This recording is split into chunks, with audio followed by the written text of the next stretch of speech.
16 వార్డులలో గెలవబోయేది కాంగ్రెసే, అందులో ఎటువంటి సంకోచం లేదు. ప్రజలందరూ కూడా, నేను కూడా గ్రౌండ్లోకి వెళ్ళడం జరిగింది.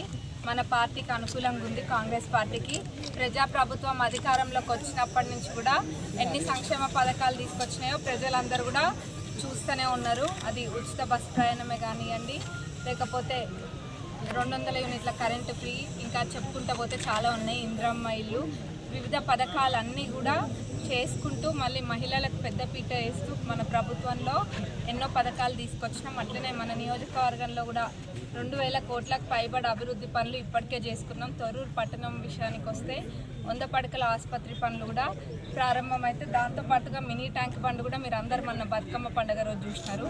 గతంలో మాజీ గారు ఉండి కూడా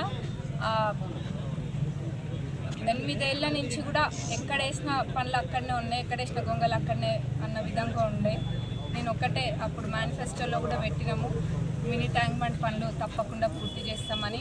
అన్న మాట కట్టుబడి ఏదైతే 2 డిపార్ట్మెంట్ల మధ్యలో చిక్కుండేనో ఆ చిక్కుముడి తీసి ఇప్పుడు ఆ పనులు ప్రారంభిస్తే అవి వేగవంతంగా అవుతున్నాయి. TUFIDC నుంచి కూడా ఒక 5 కోట్లు దానికి కేటాయించడం జరిగింది.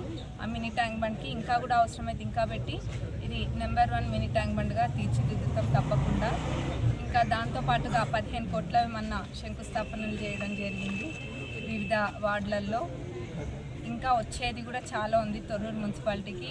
దాంతోపాటు sub register office and fire station కూడా అవసరం ఉంది. అవన్నీ చేసుకుంటూ వస్తాం.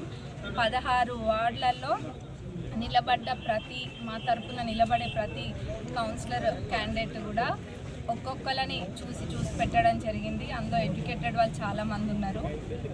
వీళ్ళందరూ కూడా తప్పకుండా ప్రజలందరూ తొర్రూరు పట్టణవాసుల బ్లెస్సింగ్స్ అన్నీ ఈ 16 మంది పైన ఉండబోతున్నాయి. 16కి 16 మేము కొడుతున్నాము. ఈడ చైర్మన్ సీటు కాంగ్రెస్ పార్టీ.